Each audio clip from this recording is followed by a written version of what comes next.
클리프 행어라는 산하 구조 영화가 있습니다. 노키 산맥을 무대로 펼쳐지는 그런 영화인데요. 그 남보라고 하는 영화의 주인공이었던 실베스터 스텔론, 근육이 우람한 그런 사람이 주인공으로 나오는 그런 영화입니다. 자기 친구의 약혼녀가 이제 절벽에서 떨어지려고 하는 그 찰나에 그 아주 가느다란 줄에 매달려 있을 때 이 실베스터 스텔론이라고 하는 사람이 아주 핏줄이 튀어나올 것 같은 강한 팔로 한쪽은 줄을 붙들고 한쪽은 그 약혼자, 친구의 약혼자의 손을 붙들고 이제 생명을 구하려고 하는 그런 장면으로 영화가 시작됩니다. 자막을 오늘 아침에도 잠시 자막 없이 좀 봤는데 그 매달려 있던 여자가 막 뭐라고 말은 하는데 제가 다 알아듣지는 못했는데 좀 살려달라고 하는 그런 이야기 같아요. 막 그렇게 이야기를 하고 또 그 위에 헬기에서 이제 그 자기 친구, 그러니까 약혼자였던 그 남자가 또 이 실베스터 스텔론에게 힘을 내라고 제발 살려달라고 이야기를 합니다. 손을 잡고 있는데 얼마나 긴장감 넘치는지. 그런데 얼마 시간이 지난 후에 그 여자가 끼고 있던 장갑이 벗겨지고 말아요. 그러면서 그냥 절벽으로 떨어지는 안타까운 이야기로 그 영화가 이제 시작이 돼요. 오늘 예레미야가 이제 그런 사람입니다. 한 손으로는 하나님을 붙들고 한 손으로는 멸망하는 이스라엘을 붙들고 멸망하지 않게 하기 위해서 저들이 하나님의 심판의 저 벼랑으로 떨어지지 않게 하기 위해서 끝까지 그 손을 붙든 채 제발 하나님께로 돌아오라고, 다시 하나님의 사람이 되라고 이렇게 이슬 젖은 목소리로 외쳤던 그런 선지자가 바로 예레미야입니다. 그래서 이스라엘의 심판과 회복에 관한 말씀이 예레미야서에 기록이 되어 있습니다. 어떤 분은 이렇게 이야기할 수 있어요. 목사님, 지난번에 이사야서를 읽을 때도 그런 말씀이 있었는데요. 맞아요. 선지자들은 하나님의 심판과 또 회복에 대한, 하나님의 위로에 대한 메시지를 전해주고 있어요. 그런데 예레미야는 이사야보다 100년 뒤의 사람입니다. 그러니까 이사야는 앞으로 멸망할 나라를 향해서 돌이키라고 이야기했고, 예레미야는 이스라엘이 멸망하는 과정을 집중 눈으로 지켜본 사람입니다. 그래서 1장 2절에 보시면 요시야 왕 13년부터 시드기야 왕 11년까지 망하는 그때까지 약 40년간 활동했던 선지자가 예레미야입니다. 그러니까 마지막 이 손을 놓치려고 하는 그 절박함 속에 이 손을 끝까지 붙들려고 하는 그런 예레미야의 그 호소를 보면 여러분 눈물이 거기 없을 수 없죠. 그래서 예레미야를 가리켜서 우리가 눈물의 선지자라고 그렇게 부르는 겁니다. 놓치지 않기 위해서, 이스라엘의 멸망을 유예하기 위해서, 그것을 연기하기 위해서, 그것을 다시 하나님 앞에 돌이키게 하기 위해서 얼마나 많이 울었는지 모릅니다. 그래서 오늘 본문은 이런 예레미야가 하나님 앞에 부르심을 받는 그런 장면이 오늘 본문의 시작이 되는 것이죠. 그런데 하나님께서는 하나님의 사람을 쓰실 때 보면 굉장히 이미 완성된 완성품을 쓰시거나 대단한 사람을 사용하시는 게 아니다라는 것을 말씀을 통해서 보게 됩니다. 저도 위안이 되고 아마 여기 있는 많은 분들이 위안이 될 줄로 믿습니다. 아니라고 하는 분도 있는데, 오늘 예레미야 같은 경우는 말씀을 읽어보니까 하나님이 예레미야에게 내가 너를 여러 나라의 선지자로 불렀다 그랬을 때 예레미야가 6절에 보니까 나는 아이입니다. 나는 아직 어립니다.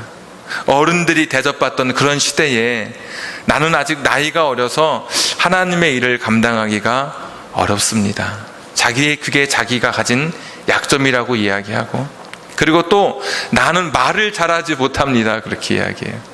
여러분, 선지자니까 말을 잘해야 되잖아요. 그런데 말을 잘 못하는 약점이 있습니다 그런 이야기를 해요.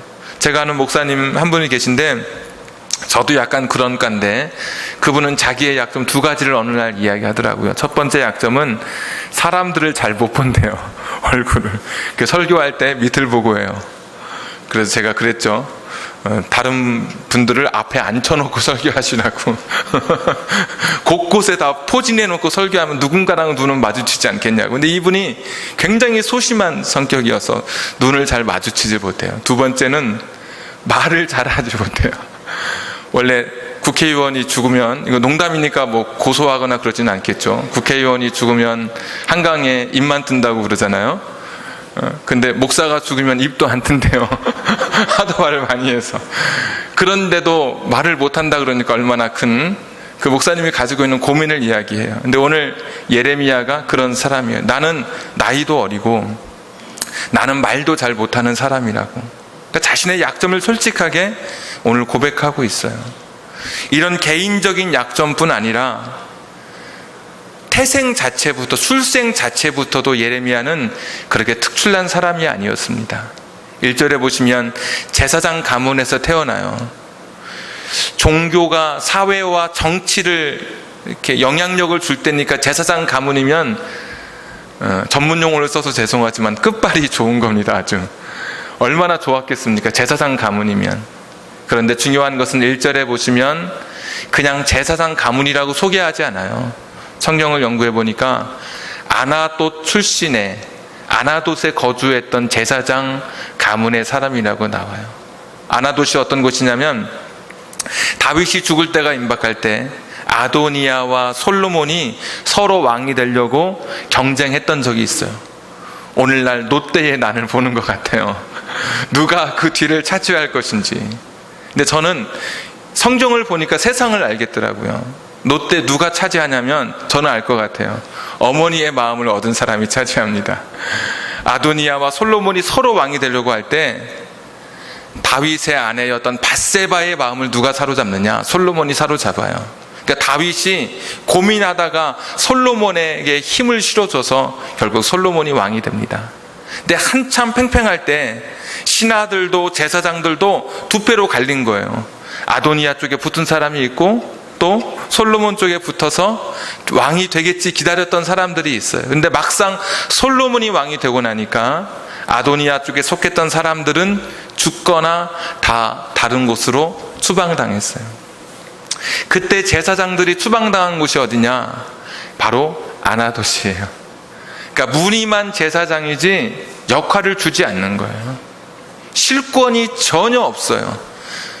어디 누구 앞에 서서 말을 해도 말이 미치지 않는, 뭐 회사에 출근했는데 책상이 없는 것처럼 내가 분명히 제사장인데도 불구하고 전혀 그런 삶을 살지 못했던 그런 소외된 바로 그룹이 바로 아나돗 출신의 제사장들인 거예요.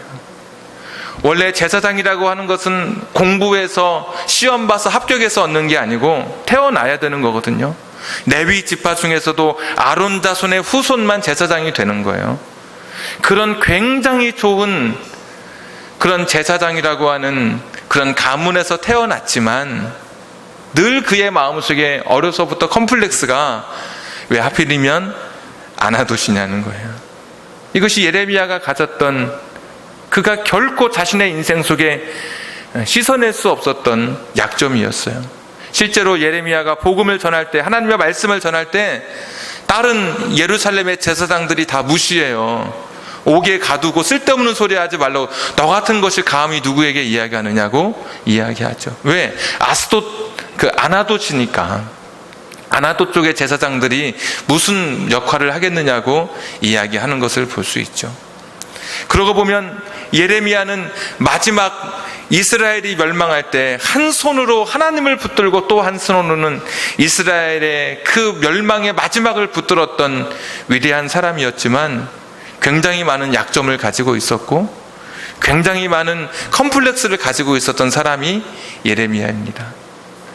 오늘 저는 여러분과 함께 우리도 하나님 앞에 쓰임받은 그런 예레미야처럼 하나님의 부르심에 순종하고 싶은데, 그렇게 하나님 앞에 저와 여러분도 사용되고 싶은데, 아마 많은 분들이 예레미야와 같은 약점들을 스스로 고백하게 될 것입니다.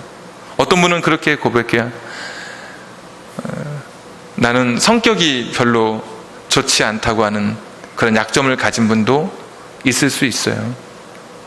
예레미야는 나이가 적어서 약점이라고 하는데, 어떤 분은 나는 나이가 많아서 하나님의 일을 못한다라고 그렇게 말씀하는 분이 거꾸로 계실 거예요.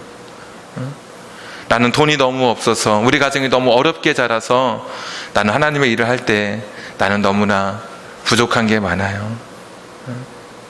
내가 정말 하나님 기뻐하는 삶을 살고 싶고 하나님 앞에 쓰임 받고 싶은데 내가 배움의 끈이 너무 짧아서 내가 잘 못해요. 막 그렇게 오늘 이야기하는 분이 계실지 모르겠어요. 오늘 성경은 우리에게 두 가지를 가르쳐 주고 있어요.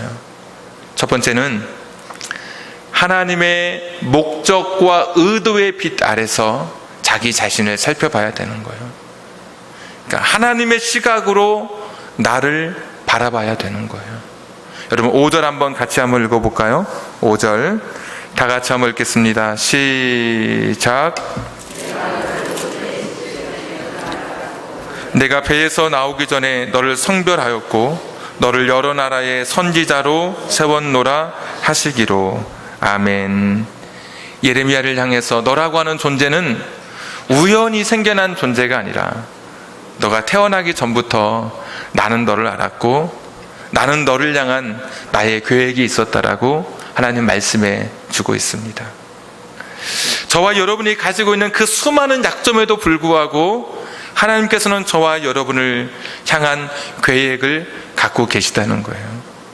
예레미야처럼 아직 아이고 말을 유창하게 하지 못하는 준비되지 못한 사람이었고 아나돗이라고 하는 그의 출신과 가문의 배경이 훌륭하지 않았던 그런 약점을 지닌 사람이었지만, 그럼에도 하나님 말씀하시기를 나는 너를 알고 나는 너에 대한 특별한 계획을 가지고 있다고 말씀하고 계신 거예요.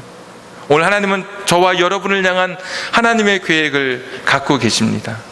나는 우연히 이 땅에 던져진 존재가 아니라 하나님이 지금도 나를 향한 계획을 가지시고 우리를 하나님의 사람으로 쓰기를 지금도 원하시고 계시는 것입니다.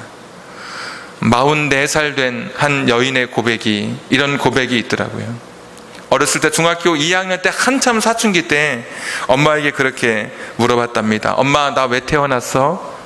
이렇게 물어봤더니 엄마가 말하기를 너는 재수가 좋아서 태어났어. 이렇게 이야기하는 거예요. 그게 무슨 이야기야? 한참 민감한 사춘기 때 오빠와 연년생으로 자랐는데 44년 전 그날 엄마가 큰 마음을 먹고 아이를 떼려고 읍내 산부인과를 간 거예요. 그런데 갔는데 그날따라 임시 휴업이에요. 그래가지고 그 이야기를 자식에게 한 거예요. 내가 널 떼려고 갔는데 그날따라 운이 좋아가지고 네가 그래가지고 그 산부인과 문을 닫아서 네가 태어나게 된 거란다. 그 다음 바빠서 병원을 못 갔다.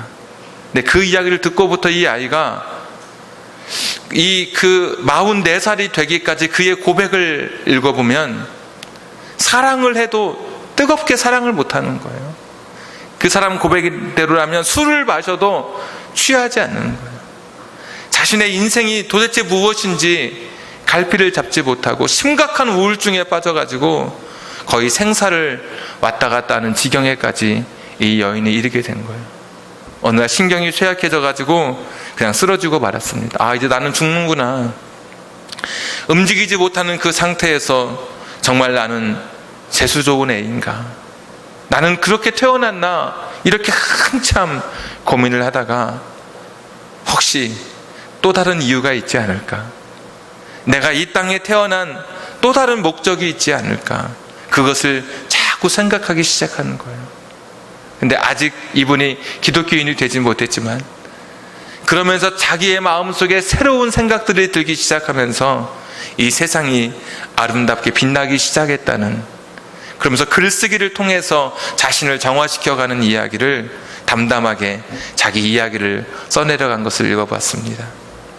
하나님은 우연히 우리를 만드신 것이 아니고 지금 여러분이 가지고 있는 그 약점, 남에게 말할 수 없는 나만이 가지고 있는 그런 나의 부족함을 이미 하나님께서는 다 알고 계셔요. 하나님이 그렇게 만들어 주셨어요. 하나님이 우리를 그렇게 보고 계시고 하나님이 그러한 저와 여러분을 지금도 사용하시겠다고 말씀하시는 거예요.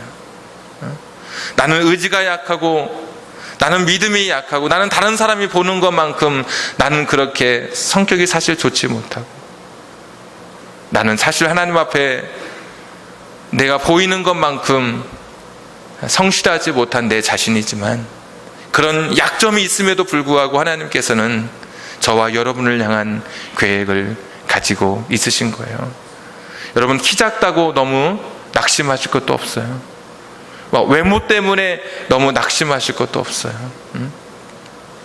키도 땅에서 재는 것을 누가 만들었습니까? 하늘에서 재면 누가 커요? 키 작은 사람이 큰 거예요.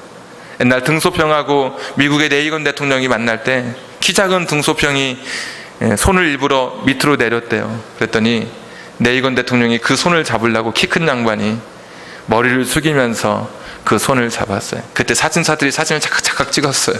그 다음날 신문에 대서특필이 됐죠. 머리를 숙였다고.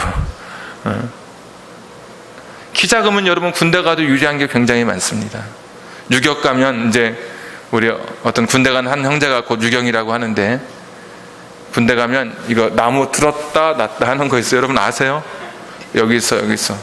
키 작은 사람은 아무리 손을 뻗어도 안 닿는 걸 어떻게 해요? 자기가 게으름 피우는 게 아니라 그냥 할만해요.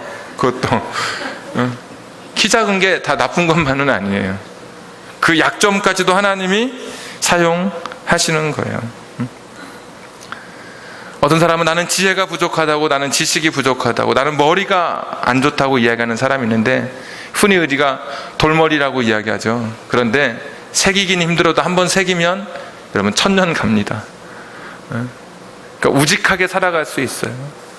그러니까 내 인생에 어떤 약점이라 할지라도 하나님의 목적과 의도의 빛 아래서 내 인생을 비추어 보면 거기에서 하나님의 계획을 내가 찾아갈 수 있는 거예요.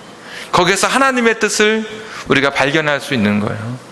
지난주에 우리 탤런트 차태현 그 부모님 차재환 장로 그다음에 그 또 부인이었던 그 권사님 간증을 우리가 같이 들었습니다.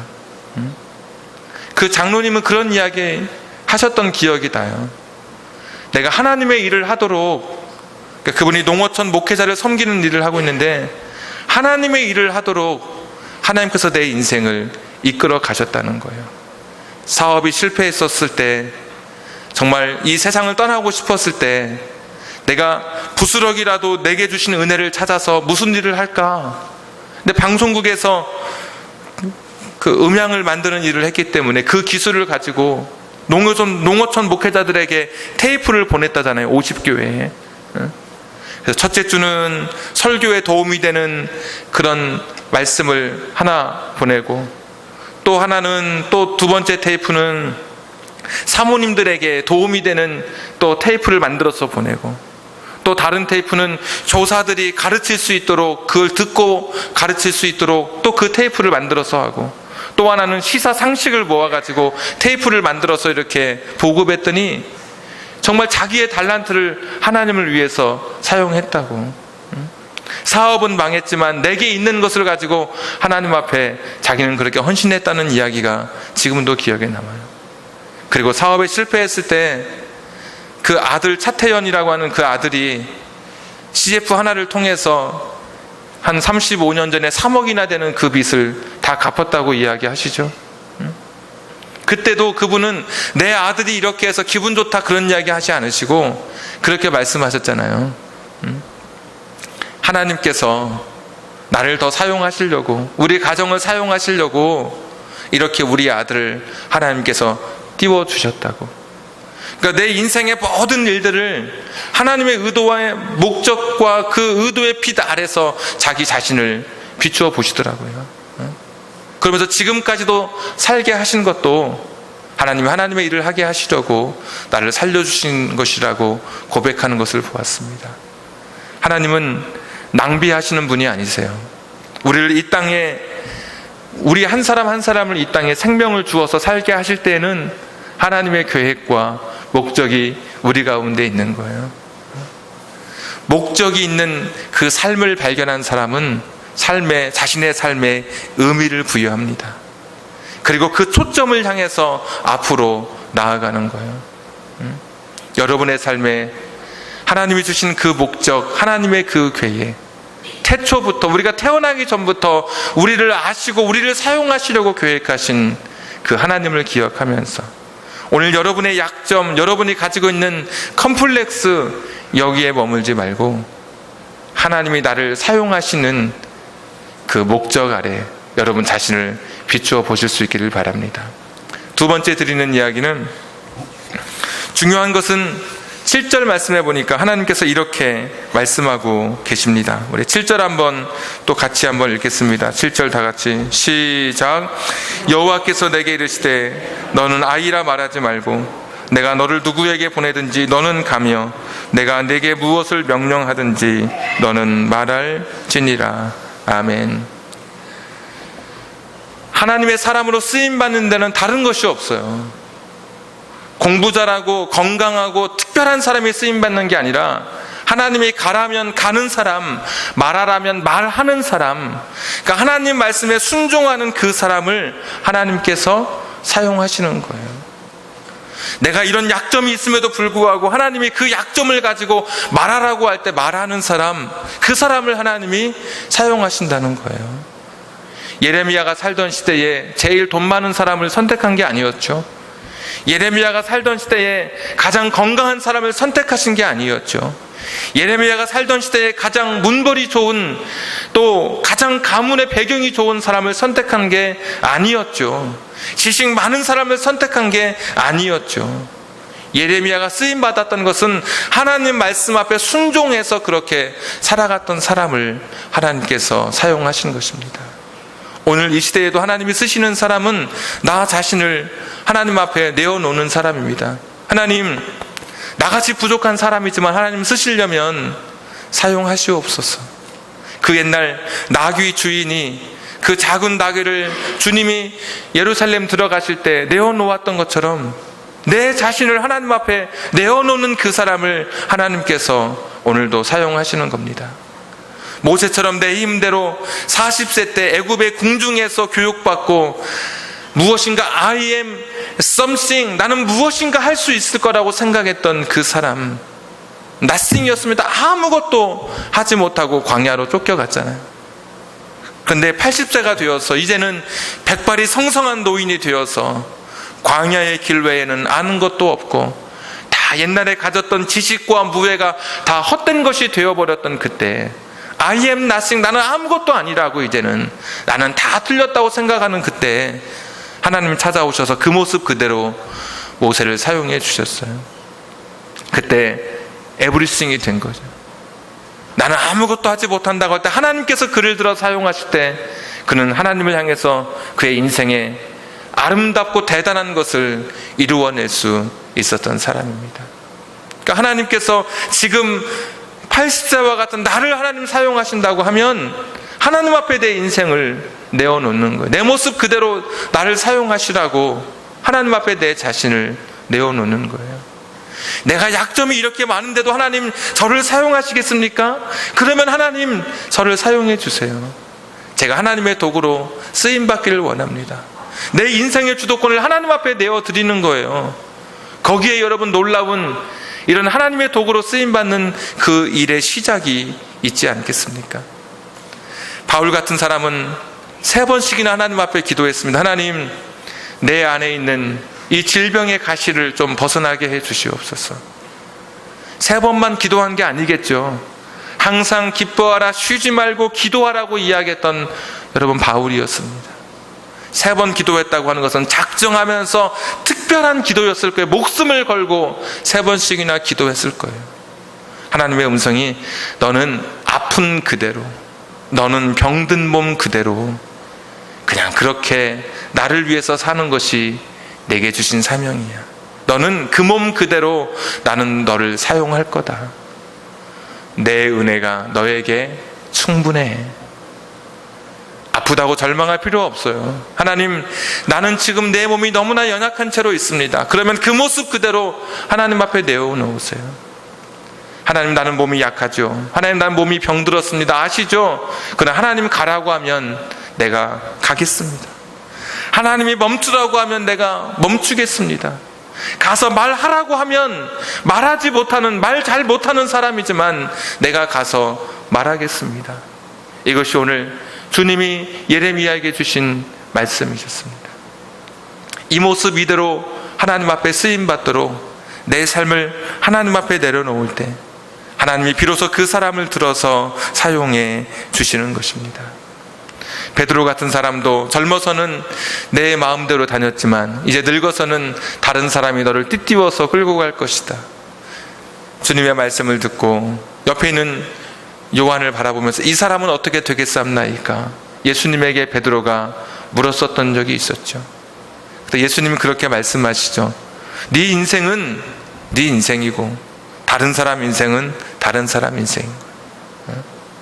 건강하고 돈 많고 대단한 실력 있고 멋있게 쓰임받는 사람도 있고 아픈 채, 병든 채, 그리고 가지지 못한 채, 많이 배우지 못한 채, 그럼에도 하나님 앞에 쓰임받는 그런 사람이 있는 거예요. 오늘 예레미야는 자기가 가진 약점에도 불구하고 컴플렉스에도 불구하고 자신을 하나님 앞에 내려놓았습니다. 나는 아이이고 말할 줄 모르는 그런 사람이고 아나도 출신의 배경이었던 사람이었지만 하나님 앞에 자신을 내어놓고 하나님 사용하시옵소서. 하나님 필요하신 대로 나를 쓰시옵소서. 그래서 어떤 사람은 베드로처럼 대단한 사도로 쓰임받는 사람도 있고 그래서 거꾸로 순교했다고 알려지는 것처럼 그렇게 순교하면서 살아가는 사람도 있고 또 어떤 사람은 사도 요한처럼 마지막까지 죽지 않고 요한계시록을 기록하면서 자기의 연수를 하나님이 주신 생명을 끝까지 누리면서 또 하나님의 일을 하는 사람도 있고 아니 심지어 예수님의 제자였던 야고보 같은 사람은 초대교회가 시작하자마자 헤롯 왕에게 목이 달려 순교했었죠. 그렇게 또 하나님 앞에 쓰임받는 사람도 있는 거예요. 하나님은 강한 사람만, 대단한 사람만 쓰는 게 아니에요. 좋은 대학교 졸업한 사람만 쓰는 게 아니에요. 건강한 남자만 쓰는 게 아니에요. 저처럼 또 누군가처럼 약점 많고 연약한 사람도 하나님께서는 들어 쓰실 것입니다. 그런 사람도 하나님께서 붙잡아서 하나님의 사람으로 하나님께서 인도해 주실 것입니다. 여러분의 인생을 하나님의 목적과 의도의 빛 아래서 한번 비추어 보세요. 그리고 하나님이 나를 사용하신다고 할 때 그분 앞에 내 삶을 다 내려놓을 수 있는, 나의 것이라고 주장하지 말고 하나님이 원하시면 생명까지도 내려놓으실 수 있는, 하나님 앞에 내어놓는 이 순종의 자세를 통해 하나님 그 사람을 사용해 주십니다. 성경을 읽다 보니까 8절 보니까 그렇게 말씀하시더라고요. 내가 너를 도와줄게. 내가 너와 함께 할게. 내가 너를 구원해 줄게. 구원해 준다는 말이 도와준다는 말이거든요. 걱정하지 마. 내가 너와 함께 할게. 너 약점 많은 거 알아. 너 연약한 거 알아. 너 부족한 거 알아. 걱정하지 마. 내가 너와 함께 할게. 내가 너 도와줄게. 그리고 9절 말씀에 참 재밌는 장면입니다. 여호와께서 그의 손을 내밀어 내 입에 대시며 여호와께서 내게 이르시되 보라 내가 내 말을 내 입에 두었노라. 말 못한다고 하니까 하나님께서 예레미야에게 자 입 벌려봐. 입을 벌리니까 자 여기 말 여기 있다 하고 딱 넣어주셨어요. 하나님은 그 일을 감당하도록 하나님께서 능력도 주시고 은혜도 주시고 힘도 허락해 주실 것입니다. 내가 주님의 일을 시작하는 그 순간 그 시작하는 그 일을 감당할 수 있도록 하나님께서 반대로 건강도 주실 거예요. 내가 주님의 일을 시작하는 그 순간 하나님께서 거꾸로 물질을 주실 거예요. 나의 약점을 채워 가시는 거예요. 내가 주님의 일을 시작하는 그 순간 하나님께서 내 인생 속에 다가오셔서 나의 부족함을 채워 가시기 시작할 거예요. 그냥 주저앉아 있고 그냥 머물러 있는 사람에게 기적과 역사는 일어나지 않아요. 내게 주신 하나님의 뜻을 깨닫고 내가 하나님을 위해서 살아가리라 결심하게 될 때 하나님께서 여러분에게 채워주시는 이 은혜가 있을 것을 저는 분명히 믿습니다. 앞으로 3주간, 이제 오늘 포함해서 3주간 여러분이 예레미야서를 아마 읽게 될 것입니다. 어제부터 예레미야서를 제대로 성경 읽기를 하셨다면 여러분이 예레미야서를 읽으셨어야 합니다. 여러분 잘 읽고 계신지요? 어떤 분은 아마 사도행전만 읽으신 분이 계실 수도 있습니다. 오후에 사도행전 성경 퀴즈 대회가 있는데 여러분 아마 그런 분이 있을 수도 있어요. 사도행전이 끝나면 다시 예레미야서를 한번 읽어보십시오. 앞으로 남은 2번의 시간 동안 이런 예레미야가 활동했던 그 시대의 이야기, 하나님의 마음, 눈물의 이야기를 조금 더 여러분과 함께 나누기를 원합니다. 하나님의 사람으로 쓰임받았던 이 귀한 선지자 예레미야, 그 많은 약점과 허물에도 불구하고 주저앉고 싶을 만큼, 포기하고 싶을 만큼 그가 나약해지고 싶은 시간들이 많이 있었지만 그는 하나님의 의도와 목적의 빛 아래서 자신을 비추어 보았고, 그리고 자신의 약점까지도 하나님 앞에 내려놓아 가라면 가고 멈추라면 멈추는 것으로 하나님이 하시는 대로, 말씀하시는 대로 살아가기를 결단하면서 그가 귀한 선지자의 사명을 살아가게 됩니다. 마태복음 16장에 보시면 예수님께서 제자들에게 이렇게 부르셨어요. 너희는 나를 누구라고 하느냐? 그때 예수님 닮은 근접한 사람으로 구약에 2사람을 꼽아요. 한 사람은 엘리야, 또 한 사람은 사람들이 예레미야라 하더이다. 예레미야는 예수님과 가장 근접한 삶을 살았던 사람으로 사람들에게 보여졌던 사람입니다.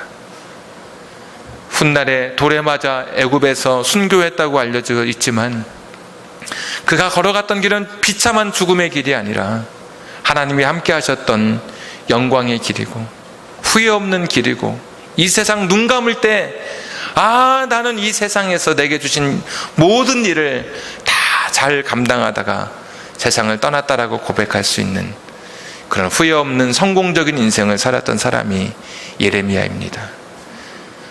녹슬어서 못 쓰게 되느니 달아서 내 인생을 다 하나님 앞에 닳도록 내 인생을 들여서 우리의 삶을 하나님 앞에 헌신할 수 있는 여러분 되기를 주님의 이름으로 부탁합니다. 기도하겠습니다.